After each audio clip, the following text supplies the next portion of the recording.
Good morning. It is Friday, September 9th, 2022, and here are the things you need to know. And let me first start by just saying our prayers go out to a nation in mourning. In fact, a world in mourning, right, as the death of Queen Elizabeth becomes a reality. King Charles III now to take over the monarchy, so God bless the Queen and God bless the UK and all of its citizens. Okay, so what happened here yesterday? What happened in the markets? What happened really around the world? Because there was a lot of central bank stuff going on yesterday. We'll get to that here any second. So stocks rallied hard, right? JJ takes the guesswork out of what's coming next, confirming a 75 basis point move. Treasury yields rise and they remain inverted. The dollar index retreats. Gold, oil, and other commodities rally as a result of the pullback in the dollar. 3 more Fed heads are going to speak today. Don't expect any of them to change the narrative. The ECB yesterday raised rates by 75 basis points. And what are we having for dinner tonight? We're having the chicken Cacciatore. Oh, we'll get to that in a moment. So yesterday, stocks rallied hard again, right? They're going to supersize it. That's what JJ confirmed in his speech yesterday to the Cato Institute. He made it very clear that the Fed is squarely focused on bringing down inflation before it becomes fully entrenched in the economy, suggesting that investors should expect a 75 basis point rate hike in 2 weeks when they make that decision on September 20th, I believe, right? So now stop asking and stop doubting that that's what's going to happen. If J.J. Powell and the other Fed heads do not raise rates by 75 basis points on September 20th, they're going to lose all credibility. And at this point, it makes no difference what the CPI and the PPI are next week, right? Because they know what it is. They know what it's going to be, and they're prepared to defend this very aggressive decision. The same way the Saudis are prepared to defend the price of oil. That's another story. Both have already drawn a line in the sand. See how I did that? You like that, right? Come on. And just so that everyone is clear on what the expectations are for next week, both of the reports, the CPI and the PPI, are expected to be better. The CPI is expected to come in at 8.1% year over year, which is down from 8.5%. That's great. Think the recent decline in oil and other commodities, but let's be honest, it is still 8.1% year over year. It is still near 40-year highs, and the prices of food, housing, meaning rent, and electricity are still on the rise, which is why the Fed cannot do anything other than stay firm. So stop the whining. It is what it is. I guess what we can celebrate is that the rate increase won't be 100 basis points, which, had he done that a couple of months ago, maybe we wouldn't be talking about 75 today. In fact, I'm going to go out on a limb here and say that if they raise rates by 75 basis points, I think the market actually rallies, right? If they don't do that, if they raise by 50 or 100, then I think the market sells off because think unexpected, right? Because at this point, the market is pricing in the increase. They have worked hard to get this message out. So why would they screw it up now? And if you're unaware, Christine Lagarde, yesterday, president of the European Central Bank, raised their rates by 75 basis points as well. The Wall Street Journal describing this as the largest amount since the early days of Europe's currency union, moving aggressively to combat record inflation, even as an energy crisis in Europe puts Europe on the brink of recession. So there you go. Is there anything about that I've said that's unclear to anybody? Okay, well, investors loved it, and they took stocks higher. Then they lower, and then they took them higher again. By the end of the day, the Dow gained 195 points, or 0.6%. The S&P up 25, or 0.6%. The Nasdaq up 70, 0.6%. The Russell added 14 points, 0.8%, while the Transfer's ended a tiny bit lower, down 12, or just under 0.1%. Now this brings up the next conversation. Are 3 75 basis point rate hikes enough, or will the Fed remain aggressive until they have consistent evidence that inflation is really rolling over and dying? Well, that's a debate. And as you can imagine, everyone has an opinion. Some think they've already overdone it. Others think they haven't done enough. The truth is the pendulum is still swinging, right? It's swinging to the left. And we won't know until it stops and then begins to swing back to the right. And to be honest, more than likely, they're going to overshoot. And that's only because the hikes move through the system at different speeds. So while one macro data point suggests that it's slowing, others remain hot. And so the conundrum is, how do they manage that? How will the Fed navigate it? Investors must decide. Will it be soft or hard? Will it be long and deep or short and shallow? That is the riddle, and that's what leaves you to manage your portfolio, and other asset managers, how they have to manage the portfolio. It all depends on how they answer those questions. In any event, Treasury prices fell, sending yields up. The 2's now yielding 3.47, the 5's yielding 3.37, and the 10's yielding 3.27. And yes, did you notice the curve is still inverted at the end of the 12th week?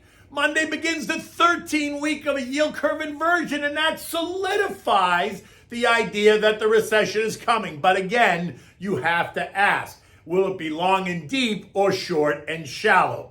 Oil, all right, that. Well, they took it down near $80 a barrel over the last couple of days as they try to convince us that the recession, that isn't here yet, but is coming, will be deep enough to destroy demand.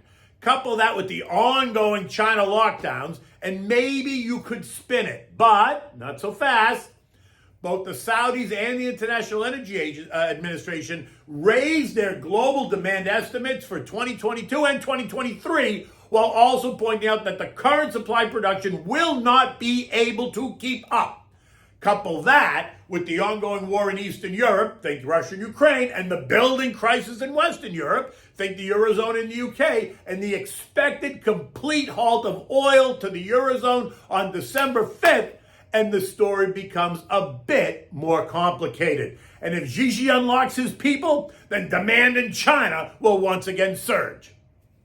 Oh, and don't forget how Joey has nearly emptied the Strategic Petroleum Reserve, which now needs to be refilled because we, the United States, is just one hurricane away from a supply disaster in this country. And we're at the height of the season, the hurricane season, right now. It is the next week is the height of the season. Yesterday, investors took oil higher, and this morning it's higher again, up $1.35 a barrel to $84.90. It did trade as high as $85.20 overnight. Now it appears that we remain in this 80 to 95 trading range. I still think it's 120 before 60, but that is the bet, right? Gold up $18 this morning at $17.38 an ounce, right? That remains in the 1700, 1760 trading range. The dollar index, that continues to digest the recent move higher, and it's off about $1.20 to 108.52, down from Tuesday's high of 110.78. The pullback in the dollar is helping the commodity space. That's great because remember, it's an inverse relationship, right? So you think oil, gold, silver, hogs, lumber, soybeans, corn, etc. All those commodities will react positively, right, or negatively. The dollar comes down, commodities go up. The dollar goes up, commodities come down. U.S. futures are up smartly this morning. The Dow up 230 points. The S&P up 31. The Nasdaq up 127. The Russell up 18. There isn't any eco data today to report. But we are going to hear from three more Fed heads, right? Evans at 10 o'clock, Waller and George at 12. And they will not change the narrative. So don't go try reading between the lines because that ain't happening. The S&P closed at 4,006, up 26 points, setting us up to challenge a trendline resistance at 4,020, which it appears we're going to do on the opening bell, if nothing changes, right? Again, the rally feels good. It always does, unless you're short.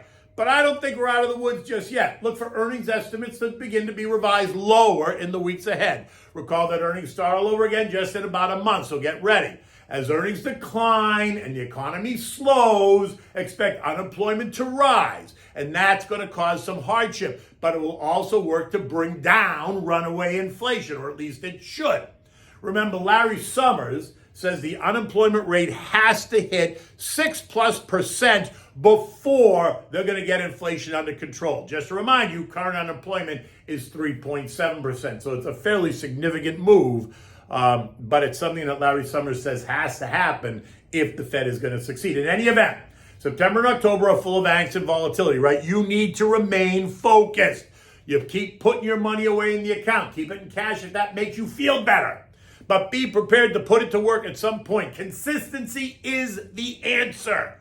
Not this FOMO trade, right? The fear of missing out, in, out, in, out. No, consistency. I always say it's better to remain in the game than to sit it out, but that's me, right? You have to do you. Remember, in an environment like this, again, I'm going to say it, big, boring, and beautiful are beautiful. They offer shelter in the storm. And they keep you involved, right? And you reinvest the divvies.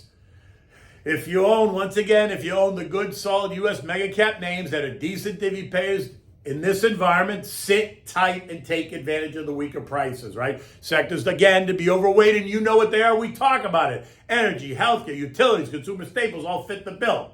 But you have to balance that again with who you are, right? What your situation is, where you are in the life cycle, where you're on the risk scale, what your obligations are. I mean, it's not necessarily so easy. It takes some work to figure it out. So talk to your advisor. Okay, so what are we having for dinner tonight? Well, we're having the chicken cacciatore. Actually, make it tomorrow, let it sit overnight, and actually have it on Sunday because it's delicious. And that chicken cacciatore is the Italian word that literally means hunter style, right? So chicken cacciatore is chicken prepared hunter style, right? In Italian, the cacciatore is the hunter, and the hunter prepared his meals with braised chicken or rabbit, garlic, tomatoes, onions, bell peppers, mushrooms, peas, seasoned with oregano, basil, red wine, and salt and pepper. You then want to cook the chicken in the sauce and serve it over a pasta, something like a fusilli, right? Listen, you can also make this with veal. It's called veal cacciatore. You make it with like veal stew pieces instead of chicken. Either way, it's delicious. I'll give you that recipe another time. Now, you start by sauteing the crushed garlic in the olive oil. Add in the seasoned chicken pieces, right? You season them with salt and pepper. Use thighs and legs. They are juicy and tender. Breasts tend to be dry and never fall off the bone the way the dark meat does. So use the dark meat for this dish. Just brown the pieces. No need to cook it all the way through. It's going to cook in the sauce, right? Once you brown the meat, remove it. Just put it on a platter. Next to the same pot, add the sliced onions, the bell peppers. You can use one green and one red, one yellow, something to make it colorful, because that also kind of makes it look pretty, right? You want to saute the onions and peppers and the garlic until soft, all about 10 minutes. You know what the deal, right? Season it with salt and pepper. Remove it from the pot. Now add 2 cans of kitchen-ready crushed tomatoes, not puree, just the crushed tomatoes. Add a can of water and add 1 cup of your favorite red wine. That's optional. I always do it. You don't need to do it. Season it with salt and pepper, oregano, and fresh basil. Bring it to a boil, then turn the heat down to simmer. Now add back the chicken and the onions and the peppers. Put it all in the saute pan, all in the pot. Add the sliced mushrooms. Add a little bit more water if you need to. Add the frozen peas. Let it all simmer for about 45 minutes or so. At this point, it's done. But like I said, the longer it simmers, the better it is, right? If you let it cool and refrigerate it the next day, it's even better. It's like you died and went to heaven. I mean, you can't make this up. When you're ready, right? When you're ready to eat it, bring a pot of salted water to a rolling boil. Add the fusilli. Let it cook for 8 to 10 minutes or until it's al dente. Drain, reserving a mugful of pasta water, return it to the pot. Now add back in about 1/4 of the cup of the pasta water just to moisten it. Let it kind of soak it up. Don't leave it puddly. And now you're going to add 3 or 4 ladles of the sauce, which if you've used it over, if you've taken it out of the fridge, you're going to just heat it up, right? Put it over. You're going to add a couple of handfuls of Locatelli Romano cheese. Serve it, mix it, and then serve it up. You can serve the pasta with the chicken pieces right on top, or you can put the chicken pieces on a plate in the side. You want to drink this with a nice Chianti. You don't have to have anything really heavy. A Chianti works really good with this dish, because remember, this is a simple dish. It is prepared by the hunter, typically out in the fields, right? He's a simple man, so the wine should reflect the simplicity. It doesn't really get any better than that. In any event, it is such a great dish. You need nothing else to eat other than the pasta and the chicken pieces and the wine, and you're done. In any event,